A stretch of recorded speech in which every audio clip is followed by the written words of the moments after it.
You've seen their power, but what you don't know are the battles they fought in secret, the strategies, the sacrifices, the cunning moves that history tried to erase. Today, we uncover the untold stories of Nzinga, Ranavalona, and the Dahomey Amazons, the battles you never learned about in history books.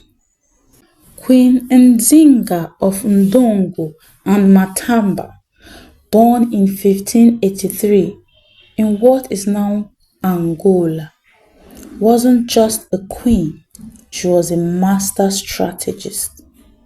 In 1624, when the Portuguese tried to expand their control over Ndongo, she negotiated, but she didn't just talk. She turned diplomacy into a weapon. At the palace in Kabasa, she staged secret councils with trusted generals and allies, sometimes meeting under the cover of night to plan ambushes and alliances with neighboring kingdoms. One of her most daring moves came in 1626 during the siege of Masangam. Outnumbered and outgunned, Nzinga personally led a small elite force of 500 soldiers to distract the Portuguese, giving her army time to regroup. She often disguised her presence in public meetings, sending trusted envoys to deliver messages while she observed and learned enemy strategies firsthand. Her ability to switch between diplomacy and guerrilla tactics kept Portuguese forces constantly off balance for years. Even when negotiating peace in 1639, she leveraged every concession to strengthen her own army and fortify her kingdom, never letting her people's autonomy slip away. Every battle she fought, every treaty she signed was part of a calculated plan, a chess game played on the field of Angola and the palaces of Ndongo.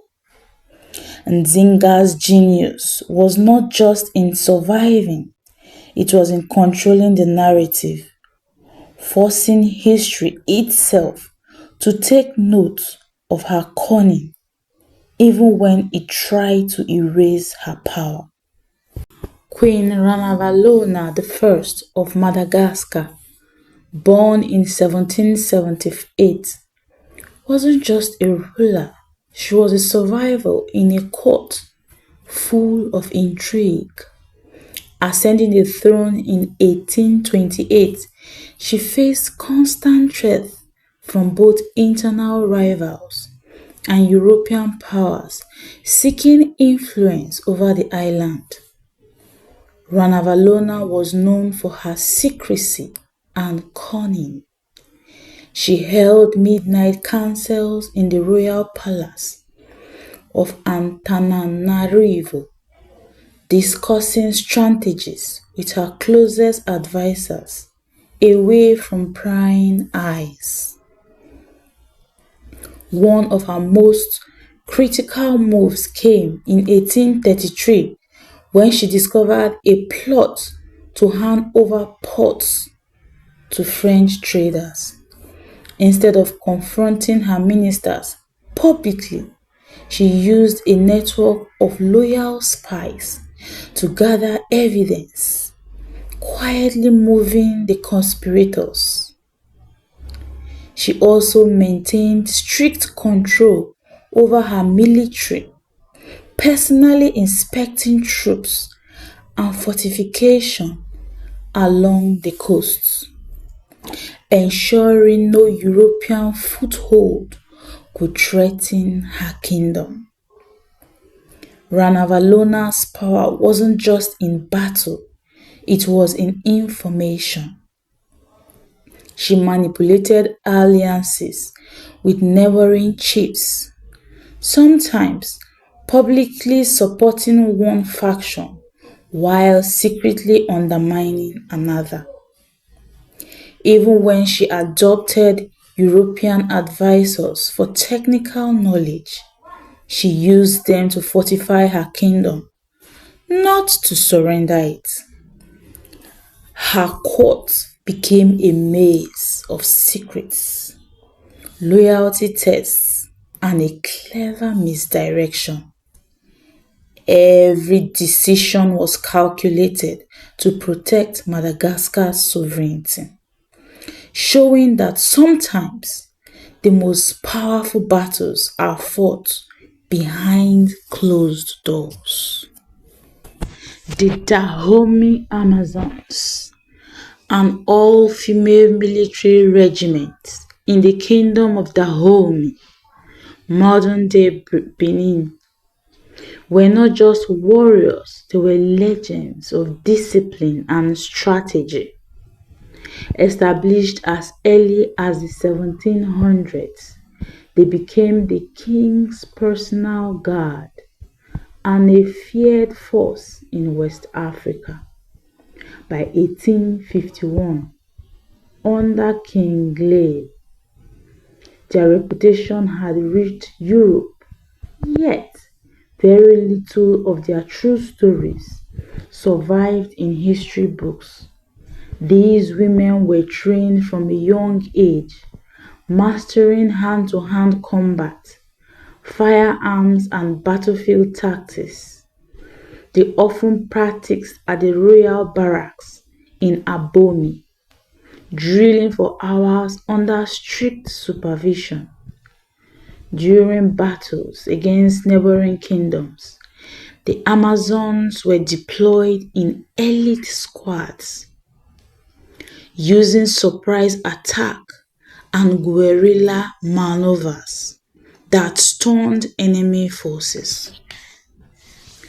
One recorded ambush in 1843 allowed a small Amazon unit to rout a much large opposing army, relying on speed, precision, and teamwork.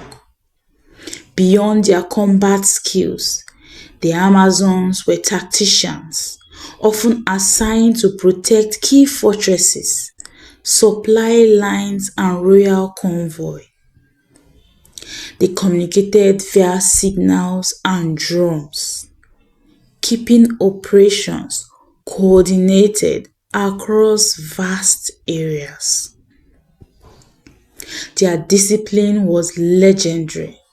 Some soldiers were known to refuse retreat even when heavily outnumbered.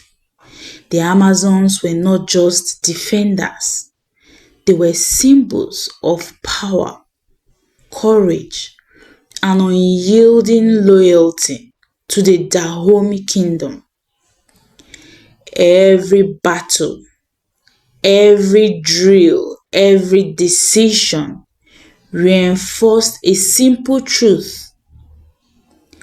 These women were history makers, yet their stories were often silenced or distorted by those who wrote the books.